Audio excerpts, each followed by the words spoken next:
నమస్కారం వార్తలకు స్వాగతం. ముందుగా ముఖ్యాంశాలు. మంత్రి పొన్నం ప్రభాకర్ ప్రెస్ మీట్, పలు అంశాలపై వివరణ. మాజీ మంత్రి హరీష్ రావు ప్రెస్ మీట్, కాంగ్రెస్ ప్రభుత్వంపై ఫైర్.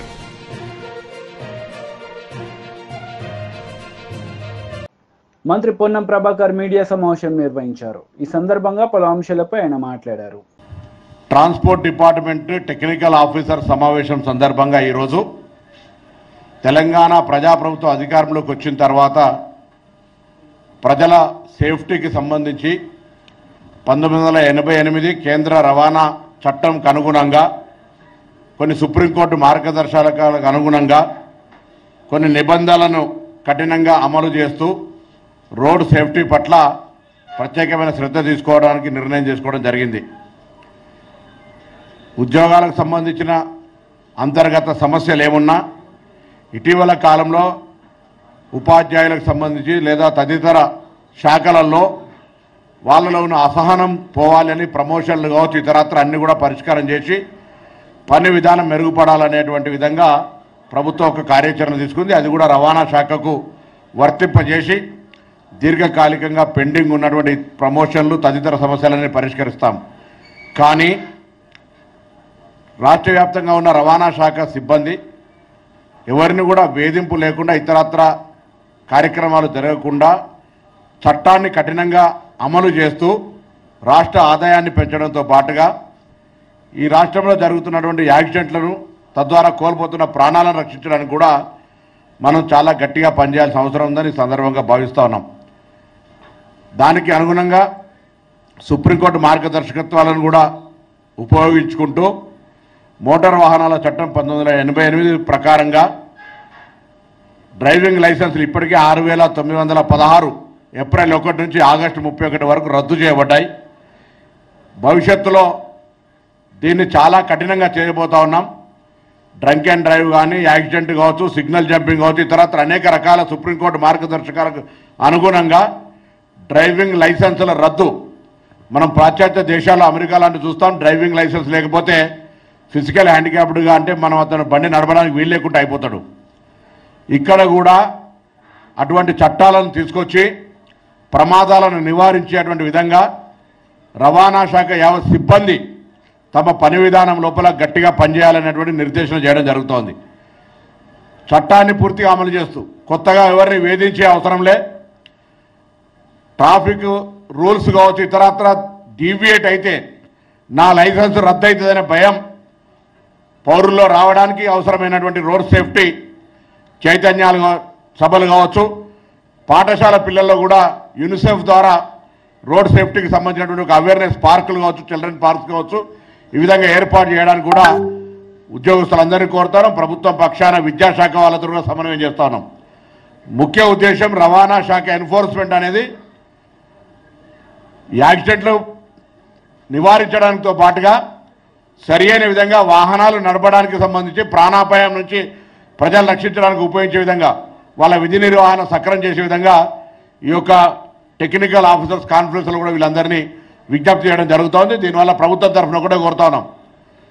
రాష్ట్ర వ్యాప్తంగా జరుగుతున్న యాక్సిడెంట్లు కొన్ని వందల వేల మంది చనిపోతున్నటువంటి దృష్ట్యా సరి అయినటువంటి ట్రాఫిక్ రూల్స్ పాటించండి, లేదా మీ డ్రైవింగ్ లైసెన్స్కు సంబంధించి రద్దయ్యే ప్రమాదం ఉంది, దాన్ని కఠినంగా అమలు చేస్తామనేటువంటి మాట రవాణా శాఖ తరఫున తెలంగాణ ప్రజలందరూ విజ్ఞప్తి చేస్తున్నాం. దయచేసి ఇది ఎవరిని వేధించడానికి కాదు, ప్రజల యొక్క ప్రాణాలను రక్షించడానికి నిర్లక్ష్యంగా నడిపే వాళ్ళ మీద కఠిన చర్యలు తీసుకుంటామనే మాట ఈ సందర్భంగా మనం చేస్తాను.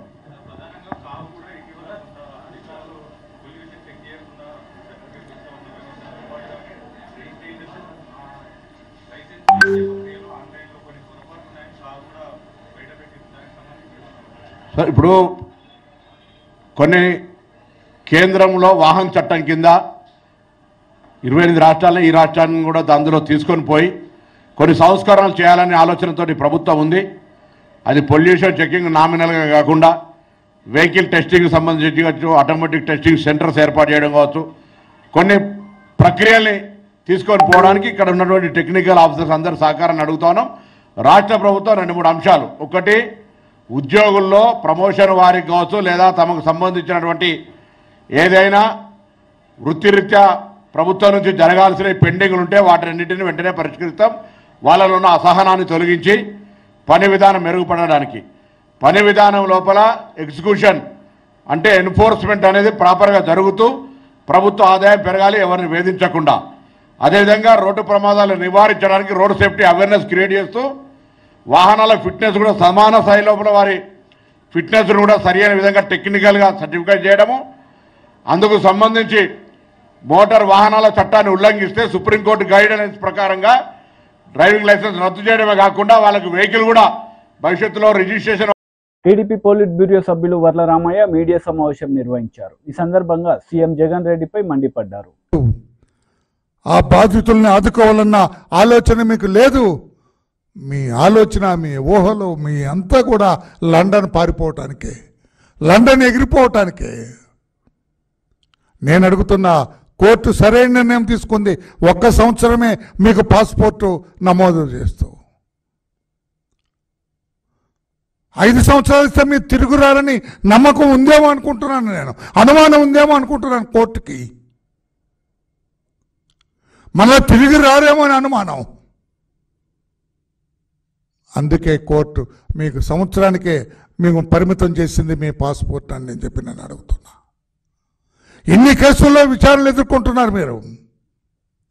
ఒక్కరోజు కూడా విచారణకు మీరు హాజరు కాలేదు. మీరు విచారణకు హాజరు కావాలి, విచారణ పూర్తవ్వాలి. మీ శేష జీవితం జైలు పాలవుతుందని మీకు తెలుసు. అందుకే లండన్ పారిపోవాలి. 5 సంవత్సరాలు ఎందుకండి? మీకు కావాల్సింది 20 రోజులు పర్మిషన్. నేను అడుగుతున్న పత్రికా సోదరులారా, మీరు కూడా ఆలోచించాలి. 5 సంవత్సరాలు ఇప్పుడు ఏమి ఆయనకి పాస్పోర్ట్ ఇవ్వకపోతే మీరు రేపు లండన్ వెళ్ళి మీ కూతురు ఫంక్షన్ అని ఏదో పెట్టావు సాకు. ఆ కూతురు ఫంక్షన్ చూసుకొని తిరిగి వచ్చేస్తావు. Why should bother about the passport? Passport గురించి ఆలోచించాల్సిన అవసరం ఉంది. మీరు నిర్దోషిగా అన్ని కేసుల్లో విచారణ పూర్తయి అబ్బో ఎంత నీతిమంతులు లేడని మిమ్మల్ని విడుదల చేస్తే అప్పుడు మీకే వస్తుంది. 10 ఏళ్ళ రెన్యూల్ చేస్తారు, 10 ఏళ్ళకి ఒకసారి పాస్పోర్ట్ తీసుకోవచ్చు. ఇప్పుడు ఎందుకు 5 సంవత్సరాలు కావాలని పట్టుబడుతున్నారో నాకు అనుమానంగా ఉంది మీ వ్యవహార శైలి. లండన్ వెళ్ళటానికి అనుమతి ఉంది, 1 ఇయర్ పాస్పోర్ట్ అనుమతి ఇచ్చారు.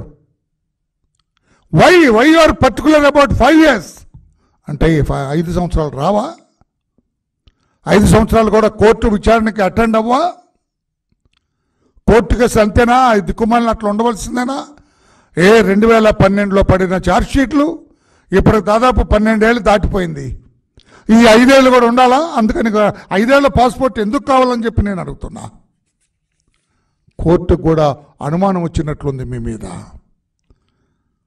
కోర్టు కూడా మిమ్మల్ని ఇట్లా వదలటానికి వీల్లేదనుకున్నారు కోర్టు కూడా. అందుకే సంవత్సరానికే పరిమితం చేశారు పాస్పోర్ట్. లండన్ వెళ్ళి రావడానికి అనుమతి ఇచ్చారు. ఇక 5 సంవత్సరాలు ఎందుకు పట్టుబడుతున్నారు? రాష్ట్ర ప్రజలు కూడా ఆలోచన చేయాలి. నేను అనుమానిస్తున్నాను మిమ్మల్ని. మీరు లండన్ వెళ్తే తిరిగి వస్తారన్న గ్యారంటీ లేదు. ఇక్కడ అధికారమా లేదు మీకు.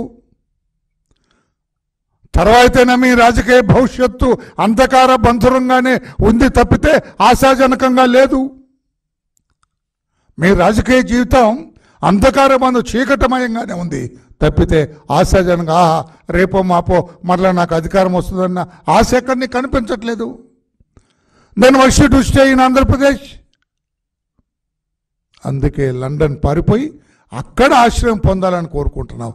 ఎందుకంటే చాలామంది ఇటువంటి క్యారెక్టర్స్ ఉన్న వాళ్ళందరూ కూడా వాళ్ళ మాలవ్య కావచ్చు, ఆయన నీరజ్ మోడీ కావచ్చు, ఇట్లా బ్యాంకులకి వీటికి ఇటువంటి కేసులు ఎదుర్కొంటున్న వాళ్ళందరూ కూడా లండన్ వెళ్ళిపోతున్నారు.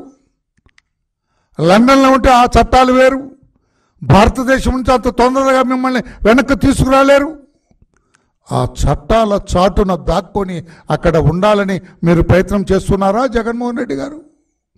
లేకపోతే why should bother about 5 years? Passport 5 ఏళ్ళు కావాలని మీరు ఎందుకు ఒత్తిడి తెస్తున్నారు? కోర్టులను కూడా హైకోర్టును ఎందుకు ఆశ్రయించారు? 5 ఏళ్ళు కావాలని? మరలా ఎప్పుడైనా మీరు వెళ్ళాలంటే మరలా పెట్టుకోవచ్చు కదా.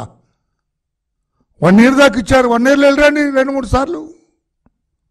5 సంవత్సరాల గురించి ఒత్తిడి చేస్తున్నారంటే నాకేదో అనుమానంగా ఉందని చెప్పి కూడా నేను తెలియజేస్తున్నా. న్యాయ స్థానాలు కూడా దయచేసి ఈ యాంగిల్లో కూడా మీరు దృష్టి పెట్టాలని చెప్పి కూడా నేను తెలియజేస్తున్నా.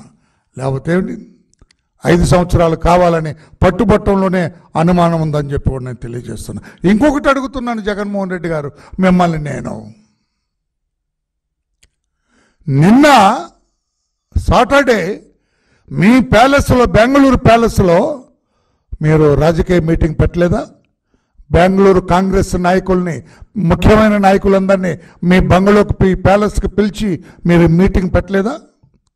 ఇక్కడ వరదల్లో అలో లక్ష్మణ అని బాధితులందరూ అల్లాడుతుంటే ప్రభుత్వం, ముఖ్యమంత్రి గారి నేతృత్వంలో ప్రభుత్వం అంతా ఆ నీళ్లలో నడుస్తూ, ఆ బురదలో నడుస్తూ బాధితుల పట్ల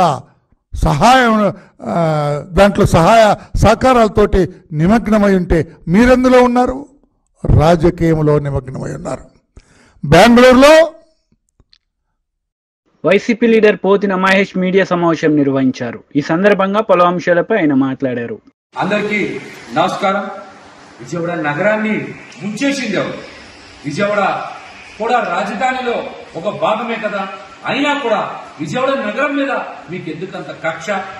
బుడమేరుని మోసం చేసి దారి మళ్లించి విజయవాడ నగరాన్ని బుడమేరు ముంచెత్తేలా చేసి బడుగుల జీవితాన్ని చిన్నాభిన్నం చేసి వారి ఆర్థిక పరిస్థితిని కోలుకోలేనంతగా దెబ్బతీయడానికి కారణం మీ కళని నిజం చేసుకోవడానిక? ఎవరి ప్రయోజనాల కోసం ఇదంతా చేస్తున్నారో చెప్పాలని మేము ముఖ్యమంత్రి చంద్రబాబు నాయుడు గారిని ప్రశ్నిస్తా ఉన్నాం. ఎందుకు విజయవాడ నగరాన్ని బలిపశువు చేశారు? విజయవాడ నగరంలో గతంలో ఎన్నడూ కూడా ఇలాంటి విపత్తు చూడలేదే. వర్ణదేవుడికి మా మీద ఎప్పుడు ఇంత కోపం కలగలేదే. అమ్మవారి దయతో ఎప్పుడు ఆనందంగానే ఉన్నాం. కానీ మీకు మా మీద అంత కోపం ఎందుకు, అంత కక్ష ఎందుకు? చంద్రబాబు నాయుడు గారు, మీరు ఖచ్చితంగా ముఖ్యమంత్రి హోదాలో మాకు సమాధానం చెప్పాలి. విజయవాడ నగర చరిత్రకి ఎవరైనా సరే వలస వచ్చిన చరిత్రే. విజయవాడ నగరంలో అందరినీ అమ్మవారు ఒకేలాగా చూసింది, ఒకేలాగా వారందరినీ కూడా ప్రేమించింది. అందుకనే విజయవాడ నగరానికి వలస వచ్చామన్నటువంటి భావన పోయి స్థిర నివాసాలు ఏర్పాటు చేసుకున్నారు. దశాబ్దాల తరబడి ఇక్కడే ఉండిపోయారు. కానీ ఈ రోజున సొంతూరును గుర్తు తెచ్చుకొని విజయవాడ నగరం నుంచి వలసలు ఇతర ప్రాంతాలకి, వాళ్ళ స్వస్థలాలకి వెళ్లిపోతున్నారంటే ఈ ఘోర సంఘటనని మేము చూడలేకపోతా ఉన్నాం. మా బాధని వ్యక్తం చెయ్యలేకపోతా ఉన్నాం. ఎందుకు ఇంత దుర్మార్గం చేశారు? దీనికి కూడా మీరు సమాధానం చెప్పాలి. మేము చేసిన తప్పేంటి? విజయవాడ నగర ప్రజలు చేసిన తప్పేంటి?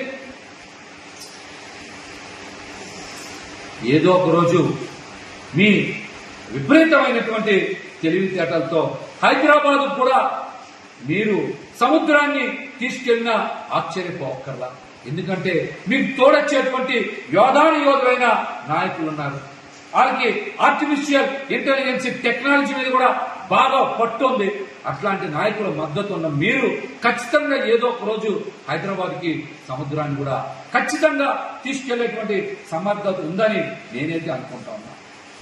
విజయవాడ నగరంలో ముప్పు గురవడానికి కూటమి ప్రభుత్వమే కారణమని, ఈ విపత్తుకి నిర్లక్ష్యమే కారణమని ఈ రోజున ఈనాడు పేపర్లో 14వ పేజీలో చాలా పెద్ద ఆర్టికల్ రాశారు.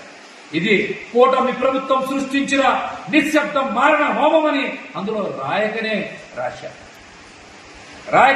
రాశారు. బుడమేరుని కృష్ణమ్మలో కలవనీయకుండా అడ్డుపడింది ఎవరు? బుడమేరుని వచ్చిన వరదని పశ్చిమ బంగాళాఖాతంలో కలవకుండా అడ్డుపడి బెజవాడని ముంచింది ఎవరు? ఈ ముంపు రాజకీయం ఎవరి కోసం, ఎవరి ప్రయోజనాల కోసం, ఎవరి లబ్ధి కోసం చేశారో చంద్రబాబు నాయుడు గారు ఖచ్చితంగా సమాధానం చెప్పాలి. ఏ వర్గానికి లబ్ధి చేకూర్చడం కోసం బలైంది మాత్రం బడుగులన్న విషయం ఈ రోజున ప్రతి ఒక్కరికి కూడా అర్థమైపోయింది.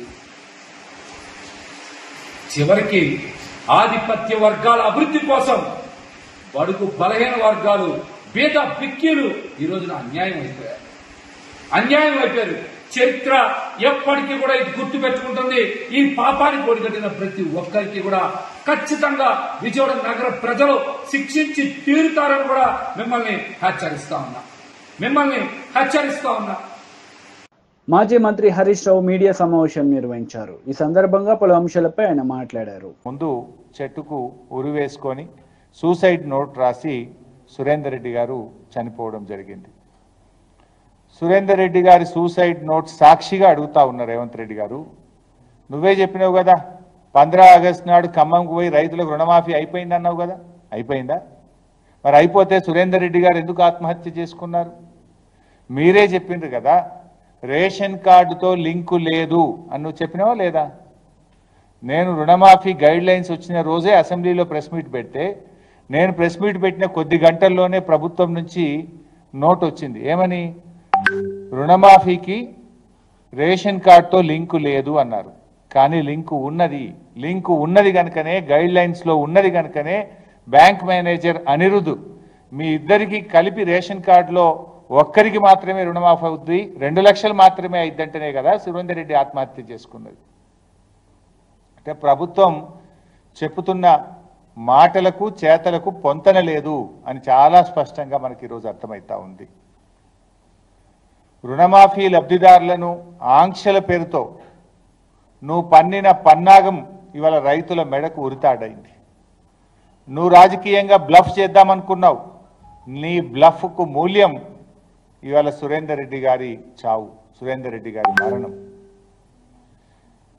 ఇవాళ సురేందర్ రెడ్డి గారి లెటర్లోని సూసైడ్ నోట్లోని ప్రతి అక్షరం నీ దురాగతాన్ని, నీ రాజకీయ దివాలా కోరుతనాన్ని, నీ నగ్న స్వరూపాన్ని ఇలా బజార్లో నిలబెట్టిందని చెప్పక తప్పదు.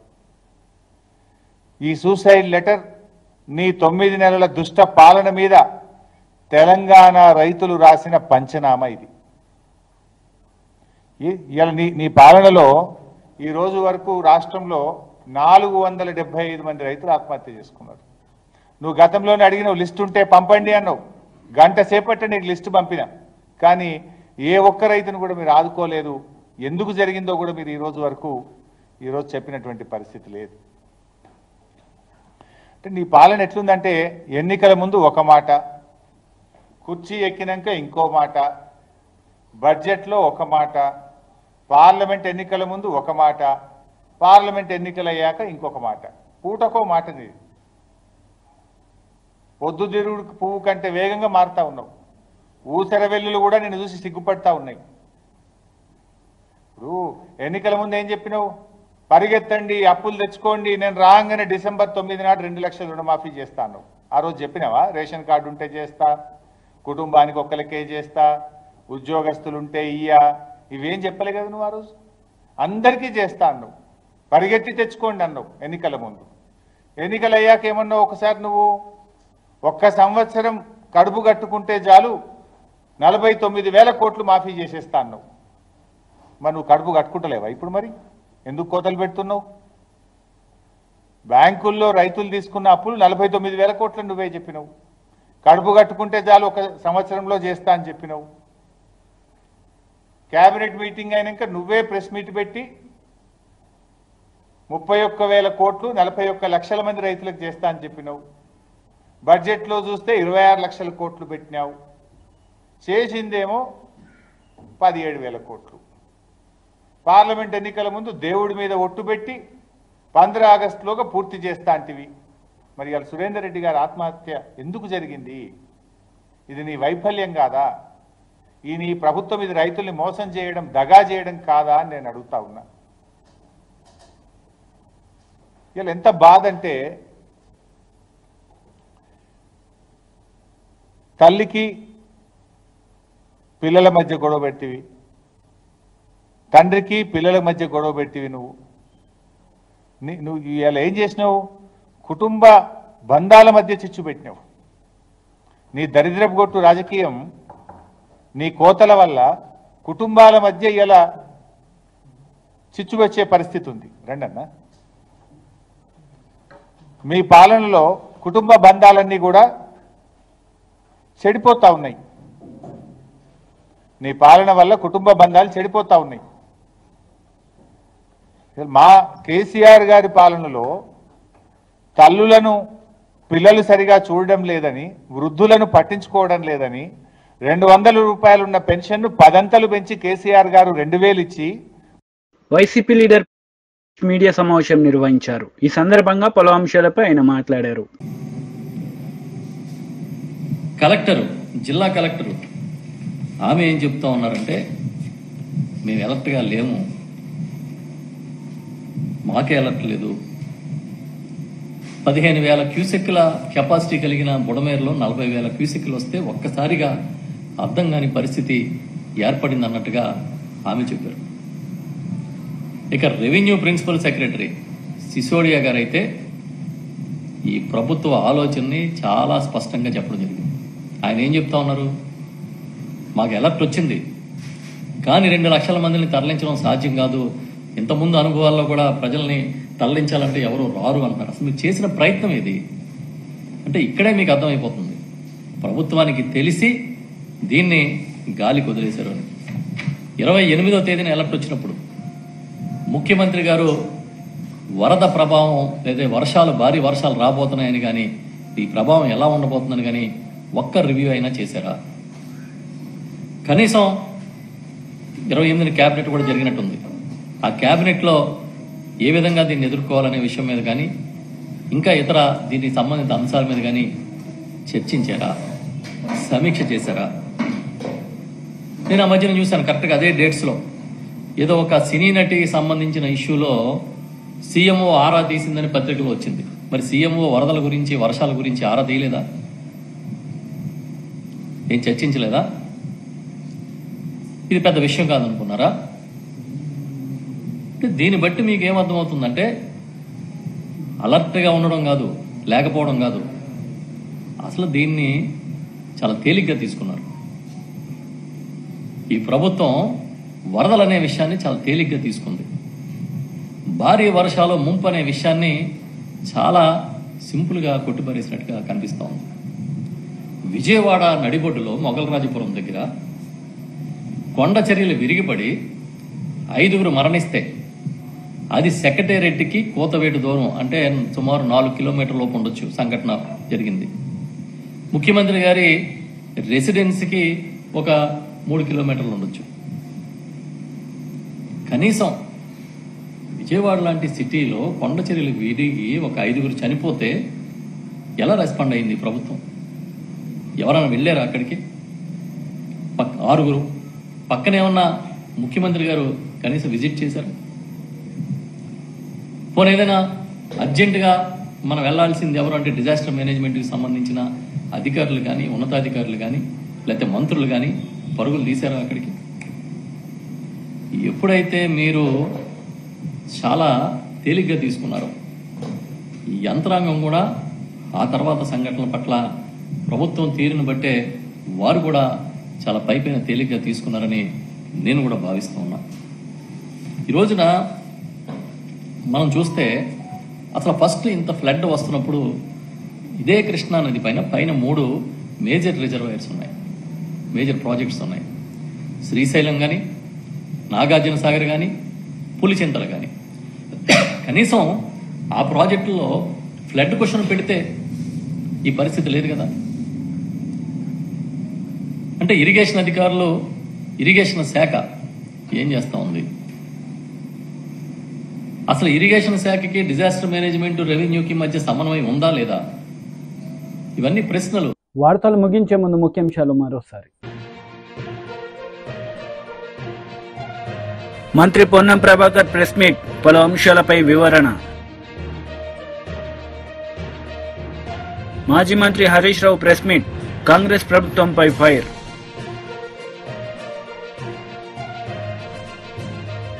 ఈ వార్తలు ఇంతటితో సమాప్తం. తిరిగి ప్రసారమయ్యే వార్తల్లో మళ్ళీ కలుద్దాం. అంతవరకు సెలవు. నమస్తే.